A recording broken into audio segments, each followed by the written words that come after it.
I'm Alayna Kramer and I graduated in 2006. I think I was always knew I was going to be a teacher, maybe because I was an oldest sister and I had two younger sisters that were my pupils for many years growing up. I was able to get an internship at an independent school here in the Bay Area, and I did that for 2 years. And then it came time to go ahead and extend my education and get a master's degree. And I had a friend that had attended Bank Street, and the head of the school that I was working at knew it very well. So it had this great reputation through a friend and through someone I really admired and trusted to go across the country. It had always been a dream as well. So I applied, I got in, and thus started my journey there. I was placed at a school in the West Village called the City and Country School.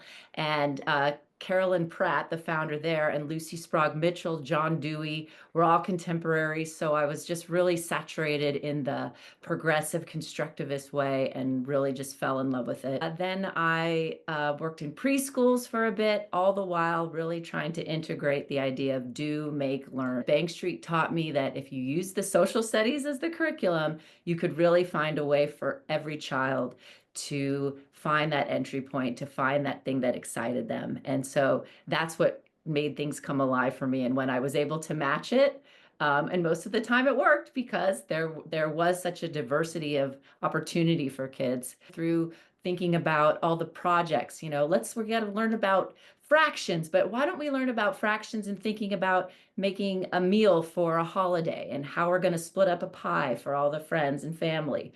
I love the idea of really making things come alive in real life sense for kids through the field trips that we took, to just anything we could make up and do in our classroom, creating a restaurant in our classroom, creating a post office. Some of my just happiest memories were these studies where, again, we could, study the history of the post office. Then we studied the people that worked in the post office, the tools. I love that about Bank Street, the people and their tools. How do people solve the problem or do the functions of their work through the things that they need to use? Then we created our own small scale post office and really learned the work of sorting and distributing and how to write the addresses and all the learning that came through that. Don't forget, we made up a song about the post office, and then we designed our own post office uniforms. Then we studied stamps and how stamps could be pieces of art, could be ways that people fought for social justice and taught people about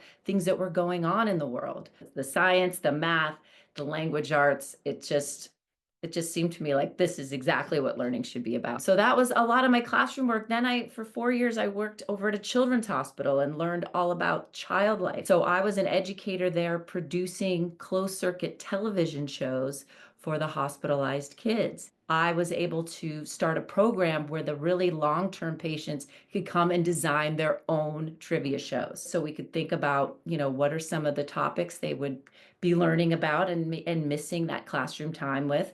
So they would create, trivia questions and, the psychology of makes a good question, what makes a good multiple choice answer.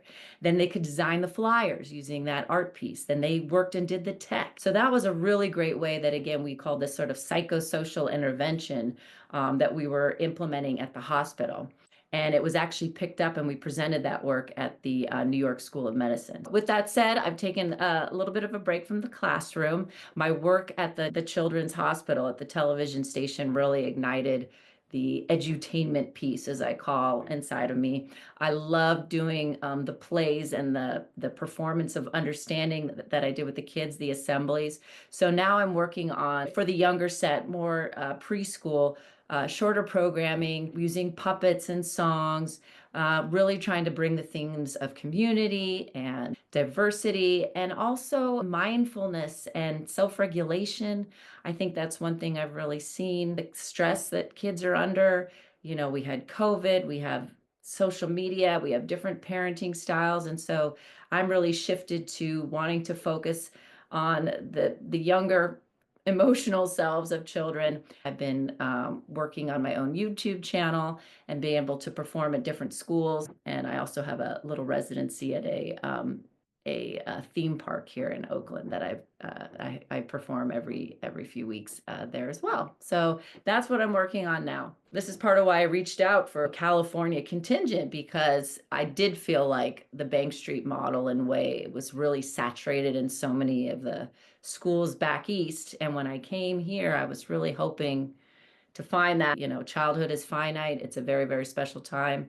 I think we can all agree that understanding each other, care for one another is really kind of at the root of some of the major issues that we're having in the world today. So I'm going to turn my sights to that for this next chapter. I think why many people get into education is you really believe in the potential of people and humans, and starting at the with the youngest ones is a way to invest in that. So